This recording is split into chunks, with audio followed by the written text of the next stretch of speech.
Dollar. Dirt and money, no soul. Had to go and get it, ain't no time to kick it. Got a stack of flip for my foes. Dollar.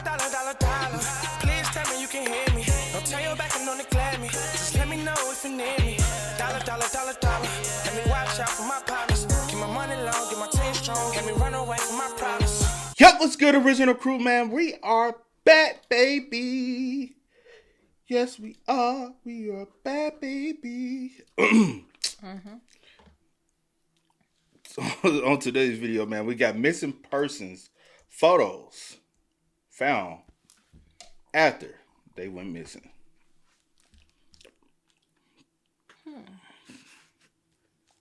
I wonder what this titles. It's a little missing persons photos found. Missing persons photos. I guess like photos of the people that were missing and then whatever in the situation they were. Okay, this can be dark. It can be. You know what I mean? Yeah. All right. Make sure y'all check out the links in the description box. Down below. You already know where to go. If you want to first pour, all you got to do is check out down below. Also, if you enjoyed today's visuals. Lock it in with a thumbs up. You good? What you thinking about? This title? I was trying to let's just get into it. It's the verbiage. Let's get into it. Let's see. Is it maybe it's just me because I'm just a little saying lagging today. Let's see. I'm saying, is it the verbiage? Maybe so. Because I'm also trying to understand what we're going to dive into, but true. We can only find out by, you know what I'm saying, checking out. Let's go! This is the last known photo of 12-year-old Jared Negretti, a self-portrait he snapped on July 19, 1991 after he was officially declared missing earlier that day. Jared was a member of the Boy Scouts, and July 19 was meant to be a milestone. It was his first overnight backpacking trip to the summit of Mount San Gorgonio, the highest peak in Southern California. Jared, alongside 5 fellow Boy Scouts and an adult troop leader, started the hike early in the morning. While the hike started off just as planned, the 11,000-foot ascent eventually took its toll on Jared specifically. He started to fall behind at around 6 p.m., unable to keep pace with the rest of the group. Determined to stick to the schedule, the group leader decided to go ahead with the other 5 kids and leave Jared behind, a choice he would come to regret for the rest of his life. Not long after, a different group of hikers saw Jared descending the mountain alone and doing so in a dangerously unsafe way by shortcutting the switchbacks. Which, for those who don't know, it means he was ignoring the zigzagging trail designed to safely navigate steep terrain and was instead heading straight down the slope. The hikers had warned Jared about the dangers of straying from the designated path and also made sure to inform the scout leader when they had caught up with the troop further up the mountain. The leader, however, shrugged off their concern, stating that they'd catch up with Jared on their way back. Unfortunately, See, that's why you can't trust everyone with your kids. Because he's showing, unless him and Jared got into it or something, but that still doesn't make sense. No, he's a child. Yeah, he's a child at the end of the day. He coming when we all move at the same time. Right. If the parents in trust, you know? By the time they came back, Jared was nowhere to be seen. It didn't take long for the troop to realize the gravity of the situation. They quickly descended to the base camp and managed to call for help around midnight, sparking one of the largest search and rescue missions in the region's history. Over the following days, rescue teams scoured a massive 130 square mile stretch of the San Gorgonio wilderness, but there was no sign of Jared anywhere. It wasn't until day 3 when they found their first clue, a footprint matching the high-top sneakers he was wearing at the time of his disappearance. Further search of that area also uncovered more items that belonged to Jared, including the wrappers for beef jerky and candy, and most importantly, the disposable camera he had with him. Inside, the film held 12 photos, most of which were landscapes he captured throughout the trip. But the final image, taken after he had gone missing, was a chilling close-up of Jared's own eyes and nose, illuminated by the camera's flash. And while this photo proved that Jared was still alive hours after he went missing, it offered little to no clue about his whereabouts. The pitch-black background and low resolution obscured any background details that might have helped rescuers pinpoint where the photo was taken. Over the next 2 weeks, nearly 3,000 volunteers and professionals poured more than 45,000 combined hours into searching the vast San Bernardino National Forest. But with no solid leads to follow, the search dragged on without making any significant progress. On August 4, after 16 days, the search for Jared was officially called off by the authorities, leaving the mystery of his disappearance unsolved to this day. So, what really happened to Jared? Well, there are several possibilities. The first of which is that he accidentally took the wrong trail and got lost while trying to catch up with the rest of the Boy Scouts. However, while getting lost is a common cause of disappearance in the wilderness, it doesn't quite add up in Jared's case. You see, this all took place in the middle of summer, so there was no risk of him succumbing to harsh elements like extreme cold. He also had plenty of drinkable water in the 2-quart canteen he had on him, not to mention the countless freshwater creeks and ponds dotted throughout the mountain. Put simply, he would have survived for at least a few days, and with thousands of rescuers scouring the area, it's likely someone would have found him. So, a more plausible theory is that he potentially slipped and fell off a sheer cliff. After all, he was shortcutting the switchbacks when the second group of hikers spotted him. It's possible he kept taking those dangerous shortcuts after they left, and one misstep on the steep terrain in the darkness led to a fatal fall. But this still begs the question, why didn't any of the rescuers come across his body despite the extensive search? Which brings us to the third possibility: he was dragged away by a wild animal. Mount San Gorgonio is home to both black bears and cougars. Some people also believe the glowing dot in the background of Jared's last photo is one of the eyes of a predator that was stalking him at the time. However, the search teams didn't find any clue of this being the case either. There was no blood, torn clothes, or drag marks anywhere in the area, which points to the most disturbing possibility that instead Jared was abducted by someone. If we accept this as true, it explains why there was no sign of Jared or his body anywhere on the mountain. Unfortunately, it's been over 33 years since Jared vanished, and investigators still haven't found anything that could guide them toward a proper conclusion. His disappearance remains just as much a mystery today as it was the day he went missing. What you think? It could be possibly someone. I hate to go straight to that though. Like, possibly someone. I just kidnapped. I got two options, and to me, those were the only two feasible options that it could possibly be.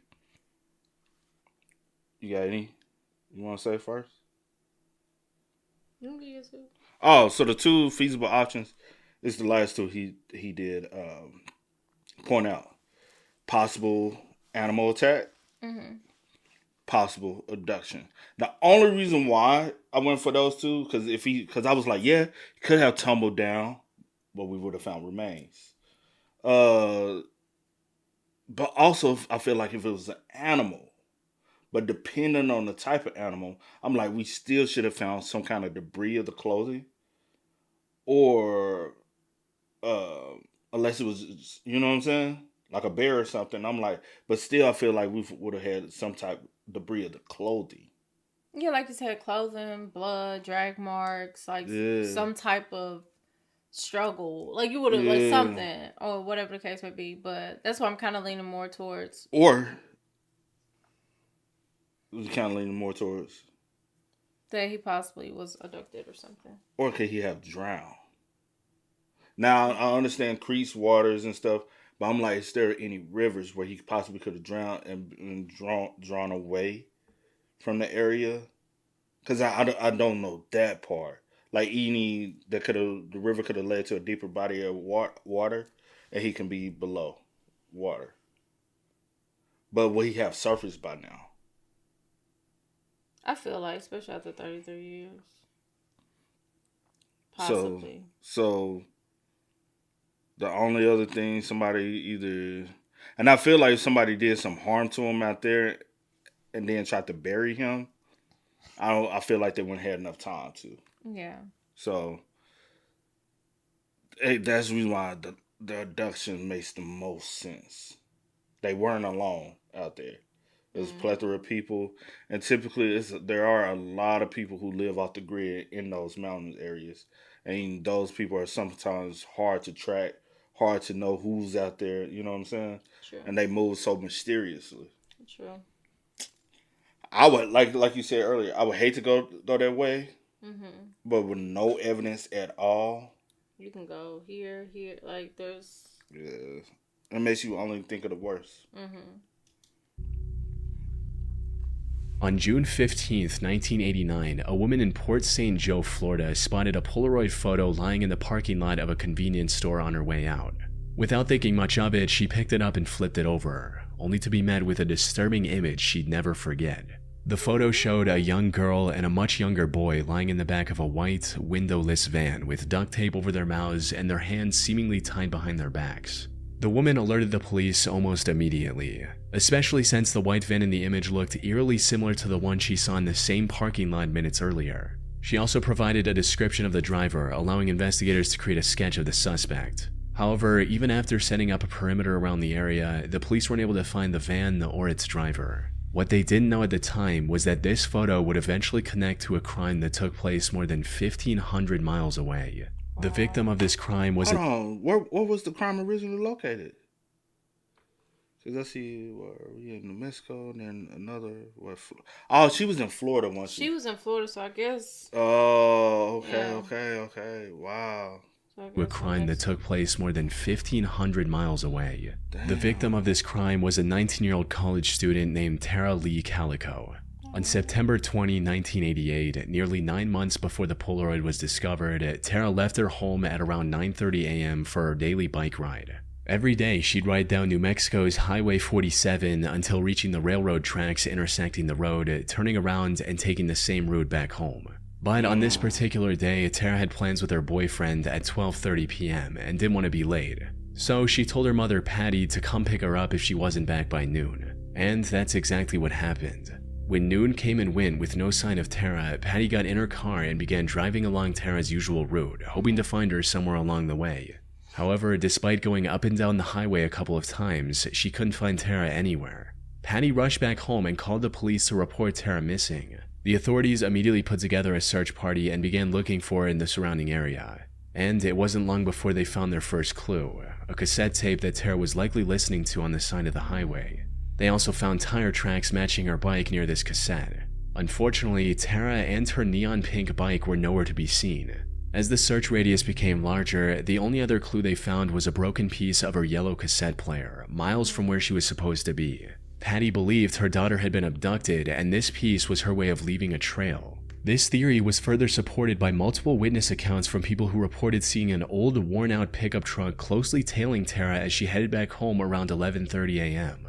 Witnesses also noted that Tara was wearing her headphones at the time and seemed unaware of the truck. This suspicion only became stronger when, 9 months after her disappearance, this Polaroid was discovered in Florida. The woman who found this didn't know about Tara's case at the time. But as the photo gained more attention, it eventually reached Patty, who became convinced that the girl in the picture was her missing daughter. Not only did this girl look like Tara, but Patty also noted that the book in the photo was from one of Tara's favorite authors. The connection between Tara and this photo deepened further when another New Mexico family came forward claiming they recognized the boy in the photo.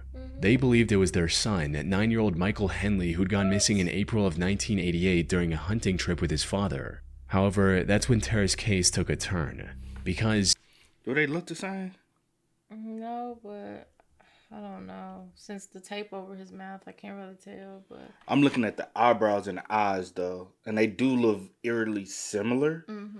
But like you said, with the tape on the mouth, he has a distinctive smile. Mm-hmm. And if we could see the smile, for sure we would know. And the haircut is different. Because this is, he got the bangs going. And that one, he had more of a bowl cut. A hunting trip with his father. However, that's when Tara's case took a turn. Because, as it turns out, there's a real possibility that the girl in the photo isn't Tara at all. For starters, in June of 1990, investigators found the remains of Michael about 7 miles from the campsite he was staying at. He wasn't abducted by anyone. Instead, he likely just wandered off, lost his way, and subsequently died of exposure to the elements. This led many to question whether the Polaroid had any real connection to Tara's specific disappearance at all. And investigations from different departments enhanced... Do they look like her? Kinda not. I don't know. The head, eyes, the head shape. Me personally, I didn't think the little boy looked like the other little boy. Just me personally. I said just by the eyes and the eyebrows, but it just that's didn't too... look like him. But also, they do this girl in this photo and the girl they favor Like maybe, you know, like with the curly hair, the color of the hair possibly, and the like build kind of, you know, slender. But and a but elongated other than head. that, I like you would, yeah.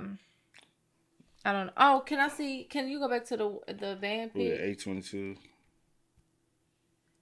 Well, she could have took them out because the other girl has piercings, like multiple piercings in her ear.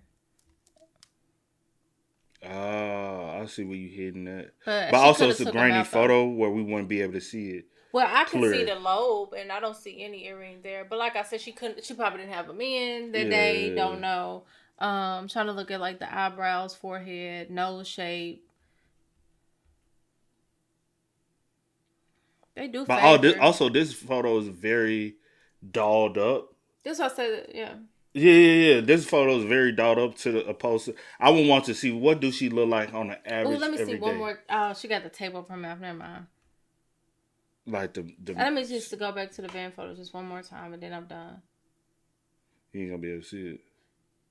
The only thing I was looking at, what was I looking for? Like the mouth area. Yeah, I was looking for like I forgot what it's called, but because she has a deep, you know, well not deep, but it's kind of like, you know, it's deep. And then I was looking at the eye color and stuff like that. Because I got a semi-deep one. Yeah, but okay, my bad. I'm just into Tara's specific disappearance at all. And investigations from different departments enhanced the confusion further. Some concluded that the girl in the photo was undoubtedly Tara, while others pointed out the many structural differences between them. Oh, here go. See, like they don't look alike to me. Personally. The eyebrows are not the same. But again, a lot of those photos are more dolled up. And I will say that the girl in the photo, like in the van, she is like laying down, right? Yeah. But it's still kind of at an angle, at the same angle. And this photo, the one where it's more dolled up, I feel like this is a little bit more flatter than like this. The nose bridge. Yeah, it's just like a little flatter to me. I see. But also, it's not a perfect side angle. The eyebrow shape is different. I don't know. Their faces. But if she wasn't abducted by the owner of this white van, then what exactly happened to Tara? Right. Surprisingly, we might actually get a conclusive answer to this question more than 37 years after her disappearance. On the 13th of June 2023, the Valencia County Sheriff's Office announced a massive update on the case, stating, "At this time, law enforcement believes there is sufficient evidence to submit this investigation to the District Attorney's Office for review of potential charges. Currently, the identities and specifics of the persons of interest are sealed by the court and will remain so until a court order otherwise." Put simply, after decades of investigating, the police have finally cracked the case and are just waiting for the DA's approval to release the information to the public. As for why it took so long, a widely believed theory is that Tara was accidentally hit by a group of teenagers while biking home. Fearing the consequences, they panicked, abducted her, and eventually killed her to cover up the accident. And according to some, one of those teenagers was the son of the local sheriff, leading to a deliberate and coordinated cover-up that kept the truth buried for decades. Now, whether this theory holds any weight is unknown. But if this does turn out to be the case, who the girl in the Polaroid picture actually is remains a mystery. And the boy, and the boy. Like, because the boy look more like distressed out than the girl does. The girl probably like just, and the boy looks panicked. That's a weird, bizarre case, and I would like to know more. Yeah, with that one, I want to know more. Like, why we wait? If you got everything, I need more details. What it is? Man. What you said? On June 8, 1988, an ATM in LA captured what were possibly the final moments of 22-year-old LA resident Matthew Chase. The day had started like any other. Matt spent most of it at work, then went out for dinner with his roommate and close friend Teresa. When the two returned home at around 11:45 p.m., Matt noticed the paycheck he received earlier that day sitting on the coffee table. He was running low on funds, and the bank would have taken about 24 hours to clear the paycheck. So instead of waiting till morning, Matt decided to go deposit it right away. The nearest ATM was just 2 blocks away from their apartment. But since it was getting quite late, Teresa told him to take her car just to be on the safe side. She also asked him to bring a bag of cat food from the store across the street. The whole trip should have taken no more than 15 minutes. But an hour went by and Matt still hadn't returned. Teresa figured he was just driving around town to get some fresh air, so she went to sleep. However, when she woke up in the morning, Matt was still not home. She quickly got up and contacted her brother Steve, who was also good friends with Matt. Together, they called the police and tried to file a missing person report. Unfortunately, since Matt had only been missing for less than 12 hours, the police decided to hold off on launching an investigation just yet. Unsatisfied with this response, Teresa and Steve decided to find clues themselves, and so Steve called the bank pretending to be Matt. According to the bank, Matt had unsuccessfully tried to withdraw money several times since, including one transaction of $280. This was quite odd for two main reasons. One, $280 was far above the maximum withdrawal limit for Matt's ATM card. More importantly, Matt's account didn't even have $100, let alone $280, which is why he went out to deposit a paycheck in the first place. He should have known both of these things quite well. So the fact he tried to make these transactions anyway indicated that he was being forced to do so by someone else. Teresa and Steve called the police again with this newfound information, and this time authorities took the case more seriously. Though, unlike today, most ATMs at the time didn't have cameras. Luckily, one of the machines he tried to withdraw from did have a functioning camera, giving investigators a crucial lead, a grainy but discernible image of Matt at the ATM, with a mysterious man looming just behind him. As the investigation was going on, Matt's card was used again, a day and a half after his disappearance. By then, his paycheck had cleared, allowing whoever made this transaction to withdraw $400. The authorities took notice of this withdrawal and froze Matt's card. So, the next time someone tried to use that card, it was confiscated by the ATM. Unfortunately, none of this helped investigate. Y'all should have froze it beforehand. Froze it beforehand, you would know, like, location. He can't use it. You know what I'm saying? It would have pinpointed that. Yeah. I would have froze it knowing that, you know what I'm saying? Immediately knowing that. Like, once they had decided to take it serious. Once they, Is that what you mean, or you mean something else? Because at first it was like, it's only been 12 hours. We can't. And then when they called back with the new information, it was like, oh, okay, well, maybe we should. I was saying once they had discovered footage that he had, it appears that he was trying to withdraw. Oh, yeah, okay, yeah. That's a red flag. Right, so that was after they decided to take it serious. So, yes, I do agree with you. I would have froze it then. Yeah. Because we would have already been able to detect that some shit was going on. Yeah. Investigators tracked down Matt or his kidnapper. There were two composite sketches made of the suspect from the low-res photo, but no one recognized the man based on these. They also tried dusting the confiscated card for fingerprints, but it was completely clean. On June 27th, nearly 3 weeks after Matt's disappearance, the car he'd been driving was finally found. And it was surprisingly close to the ATM that captured this photo. The fact that no one had spotted it sooner suggested that it was likely dumped there later by his abductor. And while it was wiped clean of any fingerprints, just like the card, police did find a blue bandana in the back with the letters ESPBSCLS written on it. From what I was able to find, ESPBS stood for East Side Playboys, a notorious gang in the area. Despite this connection, however, investigators weren't able to find any solid evidence that could help them track down the suspect. By this point, the chances of Matt making it out alive were looking increasingly slim. Tragically, his friends and family's worst fear came to light on September 17, 1988, when a group of people found his body floating in a ravine in Pasadena. He had a gunshot wound in his head, and according to the autopsy report, was killed and dumped in the ravine 3 months ago, likely a couple days after his abduction. But with no other leads, Matt's case went cold for the next 30 years. Then, in 2018, LAPD announced that they had the answer to Matt's disappearance. According to the report, Matt was killed by a 20-year-old gangster named David Mesa, who went by the name Bear. Apparently, David's girlfriend confirmed that the man in the ATM photo was indeed her boyfriend. As for David himself, police found out that he was... What, you wanted me to pause at one point? What you was going to say? Oh, I was just about to ask. Sorry, he said that what he could find from like the letters, the initials, the abbreviation. Yeah. I've heard that they stayed in that area. Like they from that area. The gang? It's from that area that I was asking because I didn't know because I was like, because why would you like drop the car? Because if you like took the car and it wasn't the car hot. Yeah, but what I'm saying is you like. I would think that you would just drop it off somewhere random, kind of. Which that is random, but not close to where you... It's still in the vicinity. Not necessarily close as far as right there with the ATM, but it's still in the vicinity, which could be a block, 2-3 blocks. Doesn't necessarily... But that's what I'm saying. I'm wondering, are they close by? Never mind. Like the gang, you know, they got different hoods. Like, well, I don't want to drop it close to... in the ATM photo was indeed her boyfriend. As for David himself, police found out that he was killed in a gang-related shootout just 2 days after he supposedly killed Matt. Now, this raises more questions than it answers. Like, why would anyone kidnap and kill someone just for $400? Thinking he has more money than he actually had. They went to the ATM to check his ATM because it's presumed if it is the gang, it's presumed that the white boy got more, and I'm just using the terminology like that, so chill. They're assuming that the white boy got more money than he, especially depending on how he's dressed. Gangs look and peep out people depending on the way they dress, the way they approach, and everything. And they automatically assume because he was a white male that he had more money than he possibly had.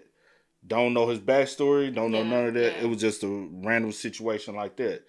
When he went to the ATM, he probably told him, I have no money, I can give you what I have in the ATM. Went to pull he probably told him, hey, I just deposited a check. I'm waiting on it to clear.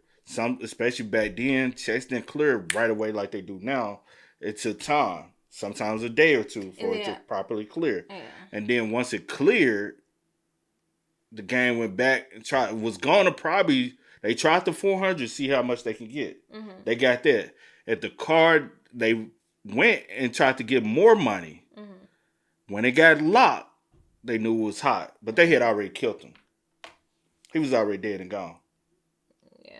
After they was able to withdraw money that first time, they killed him. They because probably it's like got the PIN number. Too. Like, you done seen our face, right? We trying to... Yeah. Don't let you go. You're not going home. Yeah. Sadly. And sadly, honestly, at that point, once you see their face, you know what they want. You made up in your... I'm not helping y'all get what y'all want. Go ahead, kill me. But my thing is, if you would be trying to at least cover your face, don't take my life for no $400 some thinking I got more than what I got. I got none. I'm struggling just like you. Man, I've seen people get robbed for less. I know. I have too. Sadly, life taken for less.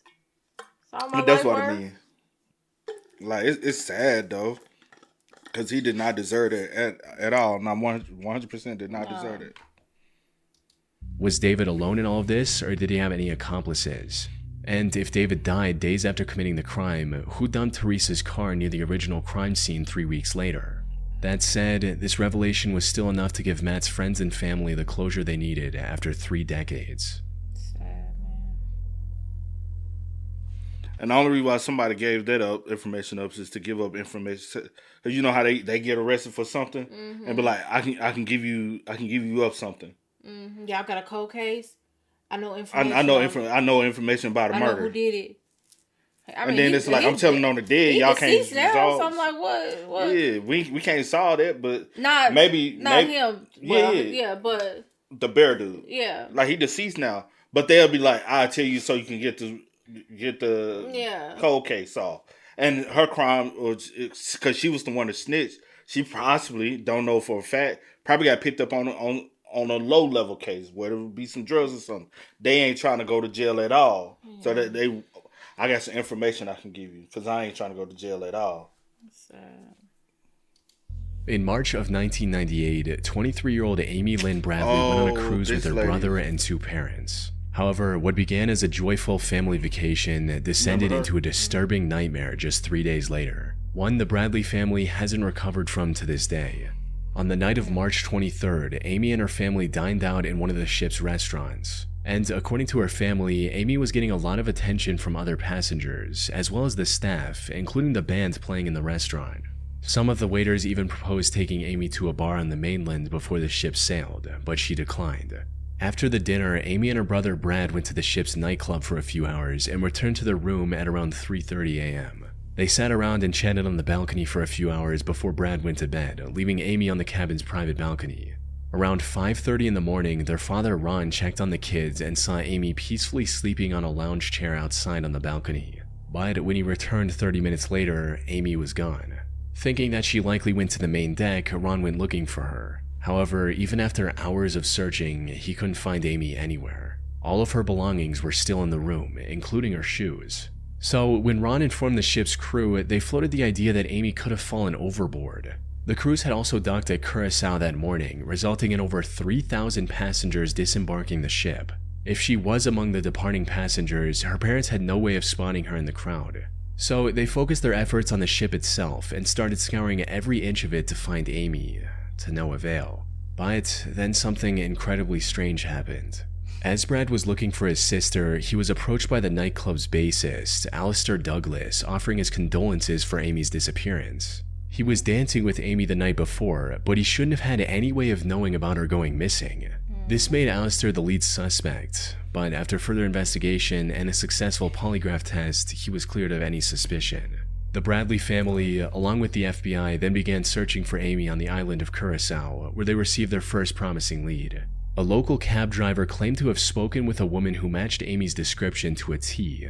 Unfortunately, the tip didn't lead to any major breakthroughs.